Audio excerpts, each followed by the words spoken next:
Let's get it. Let's get it. Good afternoon, folks. Good morning. Whatever time of day. We're back as we always are, as we do every single day. Every single day.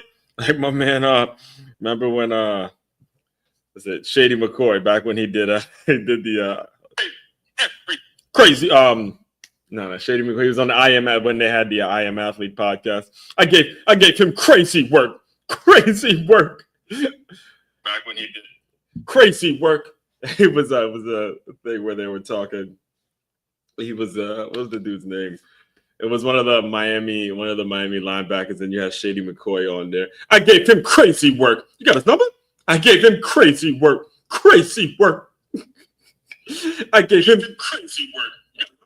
I gave him crazy work. Crazy work.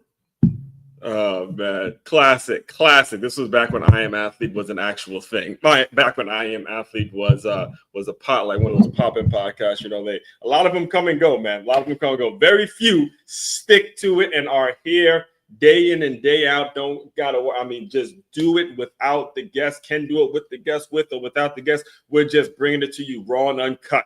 This is what we do here, straight up and down. Happy Win-Trapreneur Wednesday. Win-Trapreneur Wednesday. If you don't know what that means, I'll get to it in a second. However, I do have to introduce myself to anybody that may be new to my world, may be new to this channel. Be sure you're liking, you're commenting, you're subscribing, you're sharing this out. We're going places, folks. All right, so first and foremost, my name, because I know it can be difficult to pronounce for people that actually, there's people who've known me for years who don't even know how to pronounce it the correct way, to be 100% honest with you. So I'm constantly reintroducing myself. All right, so the name, it is Aswan Cruikshank.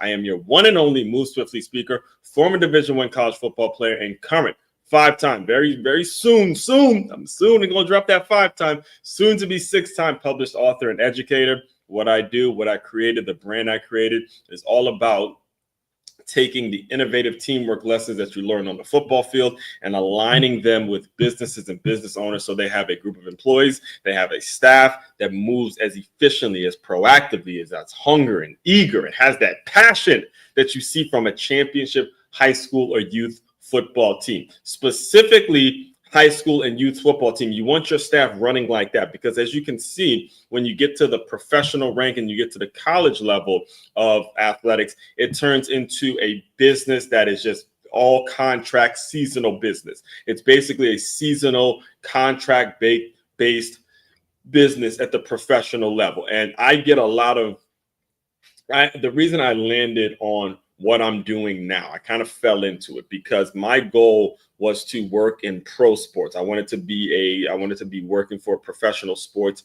team. I did get that goal when I was 28 or 29 or something like that. And I worked for the Miami Dolphins Foundation. And I learned a lot from the business side. All right, the business side. And basically the reason I tell you all as business owners, you really actually want your team, want your organization running like youth or high school, because what I learned playing college football and then working for an NFL team, and then just, I honestly just growing up a damn Redskins fan where they always switch their coaches, is you see at the professional, at the college level, it leads to more turnover. And as I paid so much attention to that level, that game, that I've learned how to avoid turnover. I've learned strategies and come up with things and created opportunities in which you are avoiding turnover. You're reducing the amount of turnover. The pros and the college level, they're literally just a turnover. It's turnover over and over. It's seasonal work. Seasonal contracts, seasonal thing. Everything is based on what you do that season. It's seasonal work. All right. And I could not be, I'm super pumped to talk to you. I'm telling you all this because it's leading me into the topic in which we're going to be discussing today.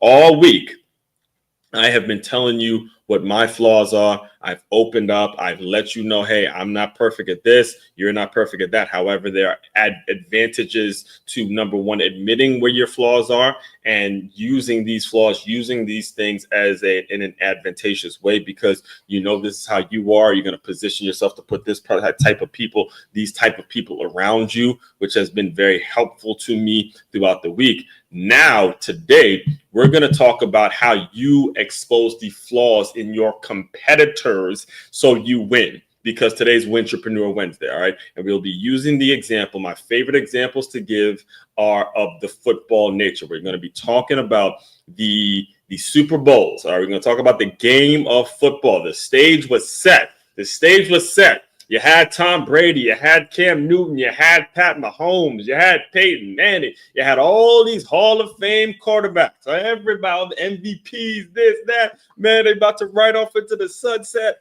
all of that. And then they get to the Super Bowl. They get to the Super Bowl, folks, and they run up against a D-line that isn't having it, Slim. That's not having it. That's not having it. All right, so we're going to be talking about how we can expose flaws in other folks' business, whoever your competitor is, whatever it is, whatever type of business you're in, who is not doing the things, or how to find certain things that that you can use to ultimately win your game, whatever your game is. We're going to be like, one of my superpowers is translating what goes on in the football world and translating that into business. So before we get too deep into the topic, however, let me get through two really quick announcements really for you. First and foremost, it is free guide. All right, freeguide.makeyourmove.com. Now, particularly you business owners who struggle, or anybody that's in a leadership role that is trying their best, to get the people who work for them or work underneath them, whoever they hired, you're trying your best to get them to get it, to get them to be passionate, to get them hungry, to get them figuring out how their role in the company. I mean, speaking of football, one of the things that we had back when I played at Stony Brook is there was a player in particular. He came, I played in Stony Brook, it's in New York. So came from Miami. So every recruit and everybody that's played college football knows this. Every time you get somebody coming in the locker room that's from Florida, particularly South Florida, they walk around like thick as 12 inches long. They walk around like they just the best thing known to football. Like they invented damn football in Florida, right? Not to say that they're not the best when it comes to high school football, but the players, they walk around with a swag, a confidence that they just, because they came from Florida. So anyway, we had one guy. He came in the locker room during the spring, and as we got to the fall, he started to understand his role. His role was not going to be the starting linebacker. His role was going to be the guy that's running down on kickoffs, running down on punts, making sure he's blocking on kick returns, things like that. His role. And I'm bringing that up because a lot of you business owners have the issue. You have the issue of getting people to understand their damn role. You don't know how to do it. All right, straight up. You just don't know how to do it. You don't know how to really get people to understand their role. You're going out, you're throwing out titles at this one. You're throwing out information. You're trying to do this, trying to do that. But you got to get people to understand what their role is going to be. Their role. All right. There's a big difference between having a job that's just paying you and you're doing it to pay the bills, and having a role. What's your role going to be? All right. If that sounds like you, I need you to go to freeguide.makeyourmove.com to start the process. All right. Start the process towards really understanding how to create roles and make it so people understand their roles. All right. I created 10-step. It's really just a 10-step, 10 bullet points in which you can utilize right now to implement in your business. All you got to do is go to freeguide.makeyourmove.com. You just put in your phone name, first and last name, a phone number, and an email. It could be a phone number from your business. Obviously, if you don't want to give out your personal number like that, totally understand that as well. Or email something in which I could send the free guide to you so you have it and you can start putting this thing to work. All right, because it's a very simple math problem. It is establishing measurables and then a professional distance that leads to the productive environment. Those are the things that you need to have happen yesterday. And if you don't have these things, eventually your business will be on the chopping block. So it's freeguide.makeyourmove.com. And there you can book a meeting with me as well. And if you do want to move forward, if you feel like you're ready to move forward, you're like, look, I want to actually pay someone to come in here and teach these lazy mofos how to get their ass in line, how to start moving swiftly, how to start getting going and all that. you can do that as well. Just go to makeyourmove.com. That's MakeYamove.com. You can do your research on me there. You can book me to come speak. You can learn more about me. You can listen to the podcast. You may be listening to this on the Move Swiftly podcast. You can listen to the podcast there. You can shop there. You can purchase my books. Whatever it is you need, it's right there. It's your one-stop shop for all your teamwork and your self-development needs. All right. So all that being said, let's get into what we're going to be discussing today. If you're looking at this on either Facebook, YouTube, or LinkedIn, you see an article with an image from this past Super Bowl with Pat Mahomes getting absolutely harassed. All right. Before I even start the article, before I even start reading through the article and, walking you through it and stuff like that, I want you guys to just look at that picture for a second and think back to, what was it, 4 months ago now? Yeah, about 4 months ago, when it was supposed, the way the writers had it written, the story was supposed to go. Here we go. Pat Mahomes about to win his third Super Bowl in a row, ready to write the script. He's going to be the greatest quarterback to have ever played the game. There were people on the accredited sources. There were people on the internet who were believing that and wholeheartedly believing that this was going to be it. This was going to make Pat Mahomes officially the GOAT. Officially, all right? There's still people out there who believe Pat Mahomes is already the GOAT. All right, already the greatest of all time, already the greatest quarterback to have ever played. I disagree with those people. Not to say he's not an amazing talent. Not to say he's been able to do some incredible things and he's going to be in the conversation. I just don't know if you can just dub him GOAT status yet. All right, but if they would have won, if he would have been the only quarterback and taken his team to 3 straight no team in the NFL has ever won 3 straight Super Bowls. All right. So they had their opportunity. It was right there for the taking. And everyone was like, okay, this is it. Pat Mahomes is going to solidify himself as the GOAT. Not happening tonight. I watched the game. Listen to me, man. I watched the Eagles dominate. Dominate up front, and there was absolutely nothing that you can do. In fact, before I even go for it, because this is why I'm against this whole argument. When I first got back into writing articles. Let me see if I can go back real quick. Give me a second. I didn't plan on doing this, but give me a couple seconds here, guys. Because when I first started writing articles, it was around the time in which the Chiefs and Eagles played each other. They played each other. Let's see if I could pull it up really, really quick. They played each other that first Super Bowl, all right? And I wrote an article titled A Championship Business. So as you can see, I've written a lot since then. A championship business, Super Bowl champion business. And it was kind of similar. It was very similar to, let me see if I can find it. Yes, it's coming up soon. It was very similar. Let me see if I can pull it up. 1 second. Podcast listeners, give me a moment here for me to pull this up real quick. Man, it's bringing back memories just looking at all these. Yeah, it is. It's bringing back a whole lot of memories just looking at all these articles.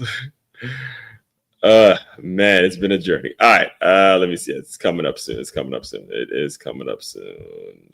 If I could find it. Yep, because this was back when Eric Bieniemy. Yeah, boy. Oh my goodness, man. We going back. All right. As you can see, September 5th, 2023. This is when I first kind of got back into writing articles and stuff like that.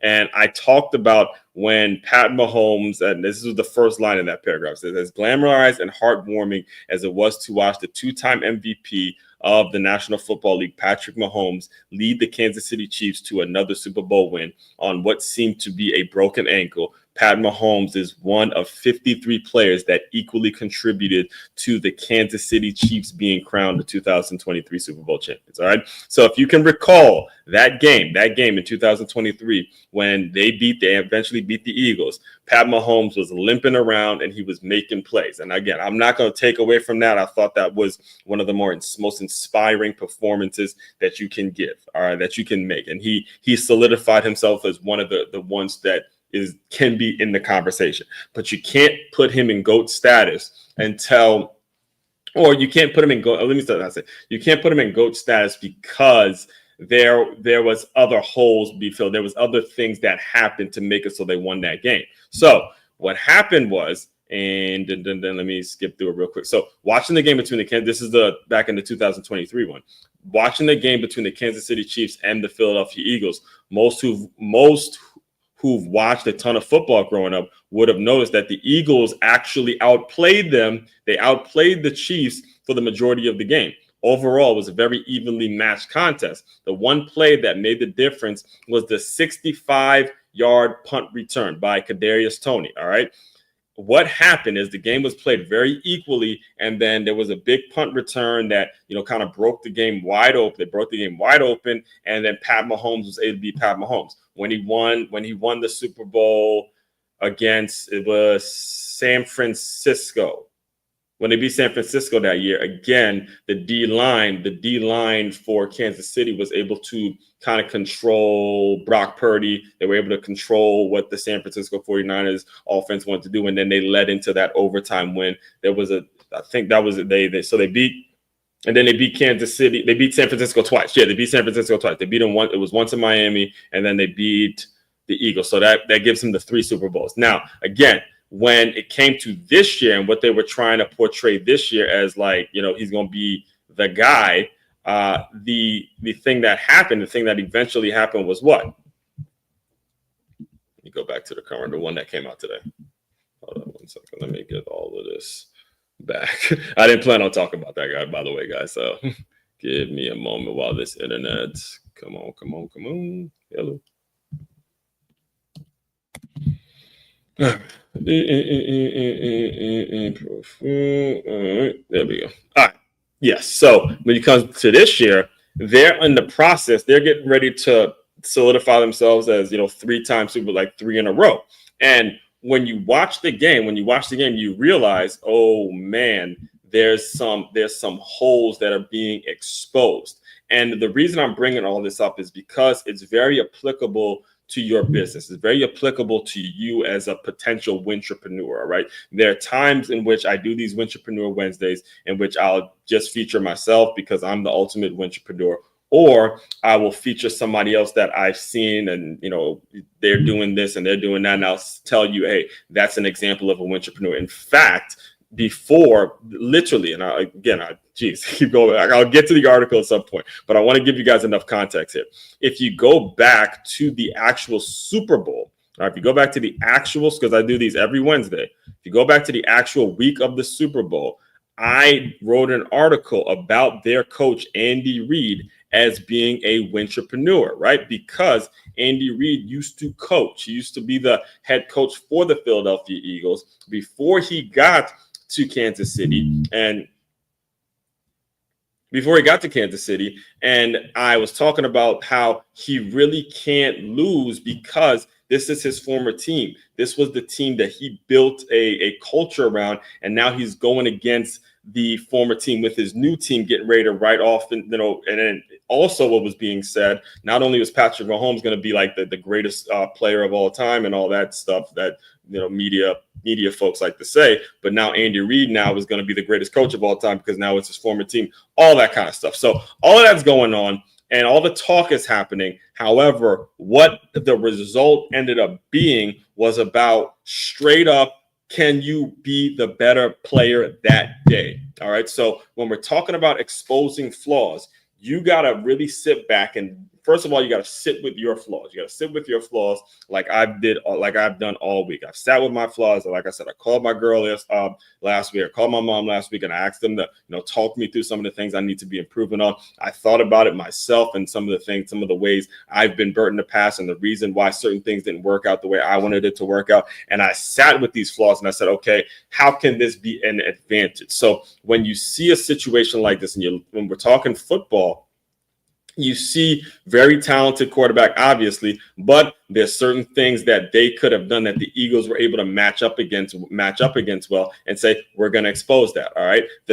In my opinion, it's the reason that the New York Knicks fired their coach after not only a week. It's not been a week since it's not that I was against the firing, but I think the reason that they fired the guy is because they lost to the same team that they lost to a year ago. So the matchups, the way it matched up, it is like, hey, I don't want this guy. I don't want to be losing to the same team. They didn't care about the fact that he took the team to the Eastern Conference Finals. What I believe they cared about was the fact that you lost to the same team you lost a year ago, which again, I'm against that in general. But for the most part, this is the point we're making. When you're going against competitors and everyone has competition, we're all in business, so we're all in competition with somebody. You got to understand exposing flaws has got to be a habit of yours, and you got to take advantage of it. So let me get to the article before I start talking to me. Whenever the topic is directly correlated to football, I can get off on a tangent. This is why you guys gotta get at me. If you're listening, major networks, if you're listening, make sure you get at me to do some of this play-by-play. Holla at me on some of the play-by-play, man. Get at me. We got film session Saturday coming. It's gonna be this week. We're actually gonna be talking about the Texas versus Arizona State. I'm gonna be breaking you down with that game. Get at me with some of this play-by-play. You need this, folks. All right, let me get into the article. So, reading directly from the article, podcast listeners, again, be sure to like, comment, subscribe to the channel. We're coming at you all day, every day. All right, Win-Trapreneur Wednesday. Exposing flaws is how you win. Just ask the Giants and Eagles D-lines. All right, by Aswan Kirkshank. We're officially in June, and what better way to kick off the month than with what better way to kick off the month than with the first Win-Trapreneur Wednesday? Now, before we dive in, a quick reminder of what a Win-Trapreneur is. A Win-Trapreneur is someone with a strong entrepreneurial vision for their life who's also been fortunate enough to find a job that aligns with that vision and pays them every 2 weeks. Sometimes I use these Wednesdays to feature others. Most of the time, it's personal lessons from my own journey navigating entrepreneurship while staying locked into real-world systems. But today's about something different. It's about exposing flaws, not your own, your competitors. Because sometimes the fastest route to victory isn't about being perfect. It's about being prepared to exploit what's not perfect in the other team. Let me explain. D-lines are better than QBs, a football lesson in flaw exposure. Let's rewind to 3 Super Bowls that shook the sports world. 2008 and 2012, the New York Giants defeat the GOAT, Tom Brady. All right, Captain Tom, good old Tom Brady. All right, we all love us some Tom Brady, right? We love us some Tom Brady. And I was shocked. I'll tell you, as a Redskins, I'm a absolutely diehard Redskins fan. Now, my mother, on the other hand, she's a Giants fan. She roots for all the New York teams. So, I was somewhat happy for her, but still, obviously you want to see your boys win. But let me tell you, it was the first one. So 2008 was the first one, and that was probably the shocker. And the reason I thought of this as a topic was because I remember how I was feeling in 2008 when that shit actually happened. It's crazy. I could not believe what the hell I was witnessing. I was living in East Jefferson City, Tennessee, because I was in college. I went to Carson Newman College, and it was in my freshman year. So I was in the second semester of my freshman year. I had just torn my ACL, so I'm just watching the game now. At this point, I'm sidelined because of a major injury, and I'm just watching the game of football. I can't really I can't engage the way I would have if I wasn't injured, because, I'm usually out there active, working out, talking to the guys. But when you get an injury like that, you're kind of isolated from the team. And the only thing you really have is TV and, what's going on in the NFL and all that kind of stuff. So all year, it was, can the Patriots go undefeated? They went undefeated the entire year, man. They had Tom Brady and Randy, that dude Moss, boy. Like, do you understand the kinds of things that we were watching? I remember I called my boy, one of the guys I played with back in my youth days, and we were talking during the season, and he goes, bro, I just feel like I want them to go undefeated just to say I witnessed that, just to say I was able to witness a team that dominant. This is Bill Belichick, Tom Brady, Randy Moss, boy. Do you know the kind of thing? Let me tell you, man, listen. So they get to the end of the season. Now, here's what started happening. This was a trend. This started happening a couple years before, because the Eagles, speaking of the Eagles had the receiver. His name is Terrell Owens. So T.O. is also a Hall of Fame wide receiver. And he got injured, I'd say, that last game, sort of that towards the end of the season, even though they were on their way to the playoffs. And ever since then, there's been this thing now where if you lock up a playoff spot, then you want to rest your players. You want to rest them until the regular season, stuff like that. So we get to that last game of the season. It's the Giants taking on the New England Patriots in New York, in the Meadowlands, right? And they didn't rest them. Rest their players. Them boys went at it. They went at it. If you go back and you watch A Football Life with Tom Coughlin, you hear how much it meant to people like football aficionados like myself, how much it meant to see the Giants. This is Boston, this is New York, this is sports town, boy, Northeast. So you had Brady, Moss, you had Michael Strahan, Justin Tuck, you had all them boys. Look, O.C. Human-Yor, you had all them boys, Eli Manning, all them boys, all the big names. The bright lights was out. It's just like how the series we just had with Boston and New York. Whenever you get that Boston New York matchup, it's big money. It's big money. People getting paid.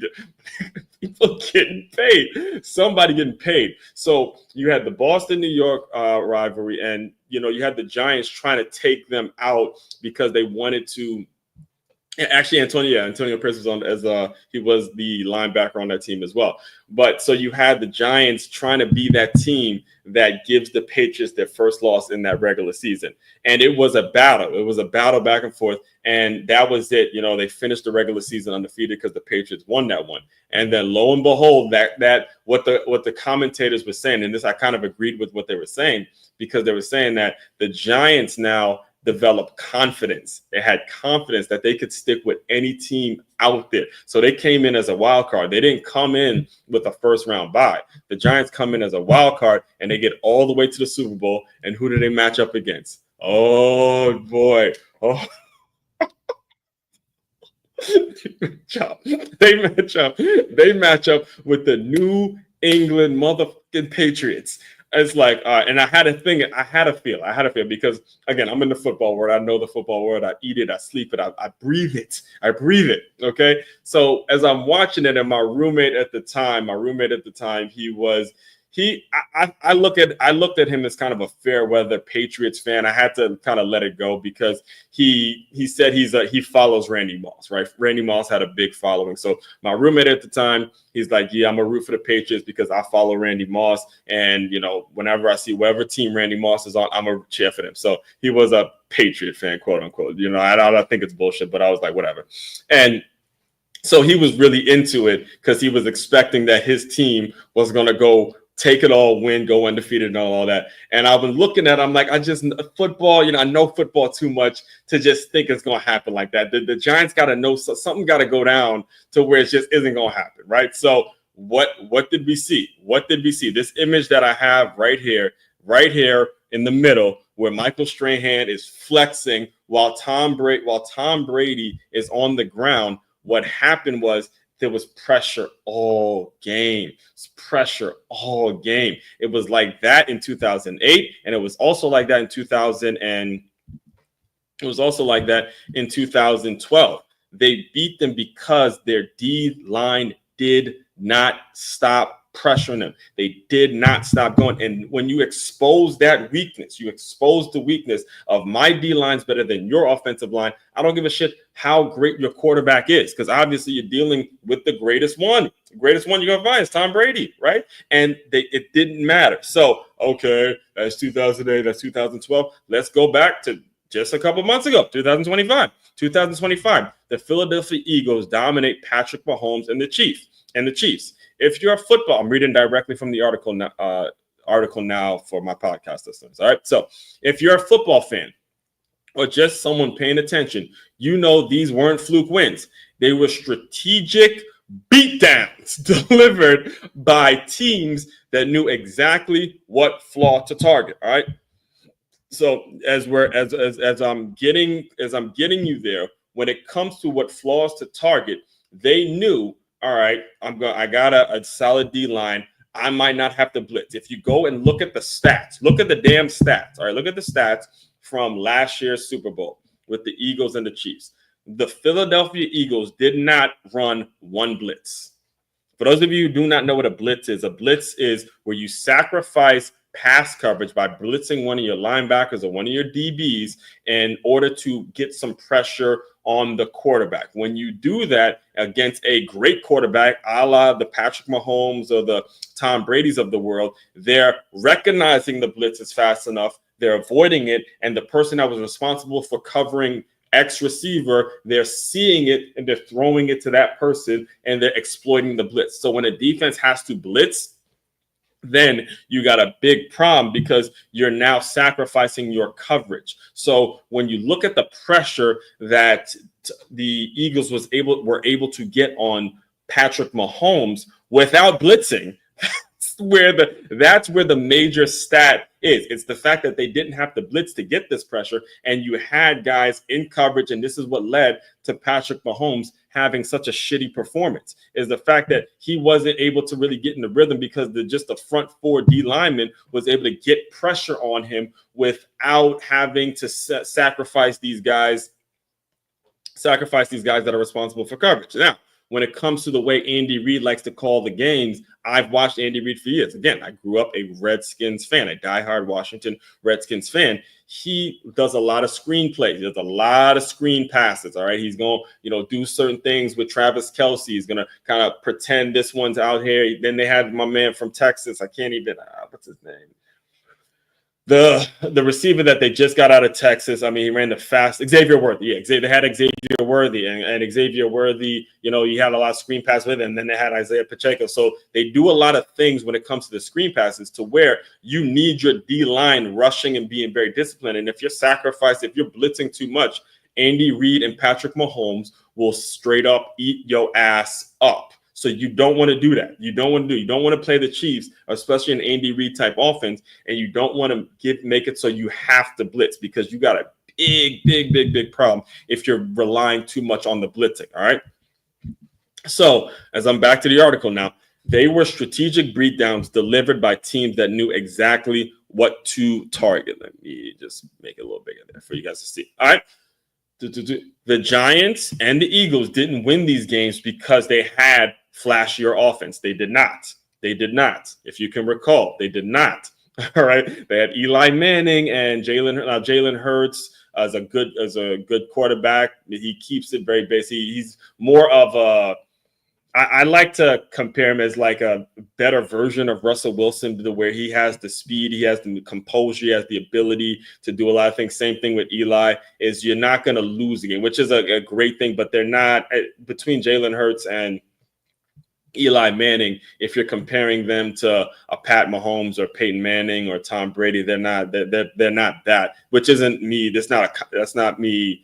That's not diss to them, or it's not a slight on them. It's just that their style is a little different, and they're gonna just kind of take what the defense gives them. They're not gonna be overly excessive in terms of how they win. Because if you can recall, Eli Manning had that Brandon Jacobs with him. They had a solid run game that opened up a lot of things for Eli Manning. I know they had Plaxico Burress and all that kind of stuff, but overall, the reason I I kind of I don't know. I'm on the fence with the whole conversation about Eli Manning being a Hall of Famer. I really am. I'm on the fence with it because I just look at his major signature Super Bowl wins and I say, wasn't it the defense? And I'm a defensive guy. I'm a little biased, obviously, if you couldn't tell.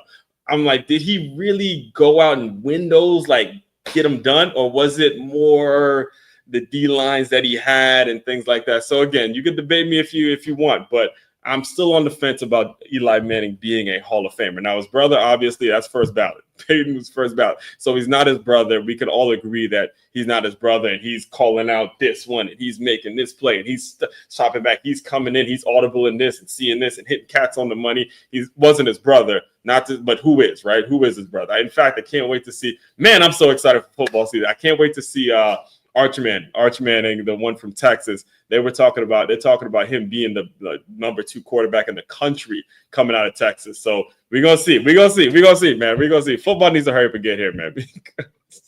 Struggling out here without my game. All right. So the strategic. Let me get back to the article, folks.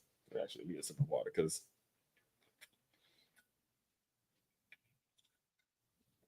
All right, so the Giants and Eagles didn't win these games because they had flashier offenses.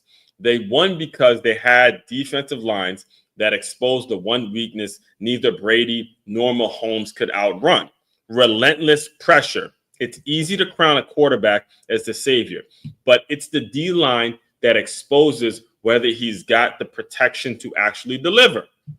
And this isn't just an NFC East brag. Though myself, as a lifelong Washington fan, let me have that moment. Let me have the moment because I'm telling you, I did a whole live stream during that time talking about how if you come up in the Northeast, if you grew up in the Northeast area, you're the best coaches. And obviously, a little biased, but the Northeast area where I grew up, Maryland, whether it's Maryland, New York, Philly, Pennsylvania, Philly, Pennsylvania, obviously, Connecticut, Boston, all that. I believe we have the best coaches. All right, I put it like this: coach, you got to have a coach that has Northeast mindset, like a Northeast coach, Florida athletes, a blue collar mentality, like you're from the Midwest, a swag like you're from Cali, and a just eat, sleep, and shit football as if you are from Texas. I wonder if I still have the thumbnail for that. I wonder if I still have it here. Hold on, give me a second. I might actually have it here. Give me a second. No, I took it down. So it's on YouTube somewhere. It's on YouTube somewhere because that's actually when I really was diving into the live streams. Anyway, let me finish out the article. So it's easy to crown the quarterback and savior of the franchise, but it's the D-line that exposes whether he's got the protection to actually deliver. And it isn't just an NFC East brag, though. As a lifelong Washington fan, let me have that moment. This same dynamic. All right, now pay attention because this is where I'm going to start transitioning it to how you can run your business and how you can think about these things as you're running your business. So this same dynamic has played out again and again. The Seahawks blew out Peyton Manning and the Broncos, right? So even though I mentioned Peyton Manning as being that dude, all right, all right, first ballot Hall of Famer, that shit did not matter when he went to Denver and that first Super Bowl when they went to Denver and the Seahawks straight up dominated him. All of his years with Indianapolis when he went up against the Patriots, why was he consistently losing? Was because the Patriots defense brought it. They brought it, boy. They brought it. Whether it was Asante Samuel, whether it was Ty Law, whether it was Willie McGinnis, Teddy Brisky, Mike Vrabel, it didn't matter. So it didn't matter. I remember watching those games, boy. They came at it. They said, look, Peyton Manning can complete all the passes he wants, but just make sure that those receivers feel it. They got to feel it every single time. And if you break down those games, you saw that they were giving Peyton Manning those quick, short out routes. And these safeties and these corners were coming up and straight up knocking the shit out of these wideouts. Like, boom, boom, boom. All day. And there's nothing Peyton Manning could do. And all the audibles and all that, nothing he can do. All right. So Seahawks blew out Peyton Manning's Broncos. Von Miller wrecked Cam Newton's Super Bowl dreams. Remember that year. Remember all of that stuff. The whole year, for virtually the whole year, Cam Newton and the Panthers they dabbed in on folks, and they doing this, and they doing little dances, and Cam Newton's doing his thing, and he's bobbing, and he's feeling himself. He's feeling himself the whole year. They get to the Super Bowl, and you got Von Miller and them boys just straight. Nah, we ain't doing all that. We ain't doing all that. Actually, I have the thumbnail right here. So we ain't doing all that. It was different. It was different, dog. It was different. So, you had that, and then Aaron Donald snatched the Joe Burrow moment from the Rams. Now, Joe Burrow, if you remember, Heisman coming out of LSU, a lot of hype around him, number 1 overall pick. He takes the Cincinnati Bengals to a Super Bowl. They beat the Chiefs on the way. They beat the Chiefs. They beat Mr. Patrick Mahomes, the legendary Pat. They beat him on the way to the Super Bowl. That had them cats calling it Burrowhead. All right, didn't lose to the Chiefs and all that. You get to the Super Bowl, you run up against Aaron Donald and them boys. Not happening. Not happening. And this was a Cali, so they was all set up for the Rams. It was in LA. They won they were the first team to ever win a Super Bowl in their hometown. All right, so each time, going back directly to the article, because I see I'm running out of time there. It happens when I start talking football. You guys just wait for the season, man, because we're gonna be getting into this. So each time, the same story. The face of the team was great, but the foundation cracked under pressure.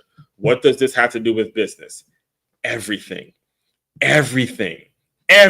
folks. It has everything to do with your business. In today's AI-fueled, fast-paced, hype-heavy business world, too many people chase the flash, the tech, the titles, the trends, the quarterback, what's going to sell this and too many people chase those titles and stuff like that. But if you want to build a real resilient brand, if you want to win contracts, win clients, and win trust, you got to build like a D-line.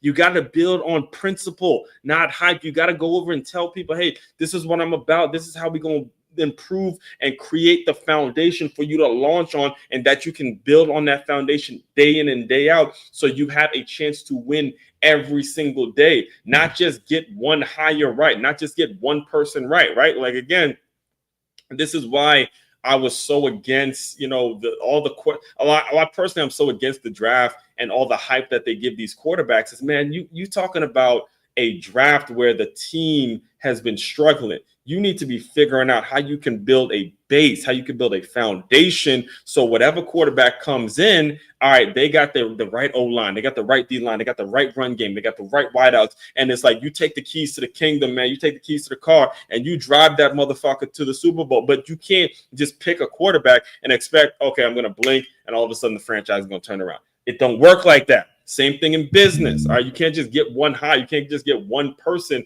and expect the whole thing to put everything on one person. Because here's what happens in business: if this person is actually good, they're going to start to say, "Why even work for this company? I'm going to just go out and do it on my own."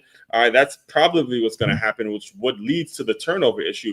You have to make sure the foundation is where it needs to be. Bring in the right people, and then you may get lucky with a talented person, but the talent needs to be nurtured with solid foundation. All right, let me get through the arc because I'm running out of time here. I'm trying to keep myself talking too much before the 45-minute mark. All right, so if you want to build real you win contracts, not that. So here's how that looks. You don't get caught up in the excitement of a new tool. You learn how to prompt AI better than anyone else. You learn how to prompt it. That takes a human brain. You learn how to prompt it with a human brain. All right, you don't just decide, okay, I'm going to hire this one. No, you prompt it with a human brain and what actually your organization needs to be about. You don't depend on one superstar hire. You develop systems that allow everyone to perform. It goes back to what I told you guys at the beginning. Make sure you're establishing measurables and everybody has their own responsibilities of what they need to be doing. You don't fall in love with being the founder. You focus on being the functional first. I'm going to say it again. Say it again for the people in the back, because this title of being the founder and CEO is something I see on social media all the fucking time, and it's stupid. You don't fall in love with being the founder. You focus on being functional first. Functional means, do you have a system in place that's getting in front of the right people and that's creating revenue for you? Do you have some solid principles in place? And then you can, whatever title you want to give yourself is the title you give yourself. All right. You don't focus on titles, just focus on what the function and what you're all about is. Success comes from exposing flaws in your competition, in the market, and yes, sometimes in yourself, is what we saw throughout this entire week, right? But it only works if you've built an identity that is solid, grounded, and consistent. Because no matter how good your quarterback is, you don't win without protection. You don't win without pressure. You don't win without a team that does the dirty work. Final thought: pressure makes the play.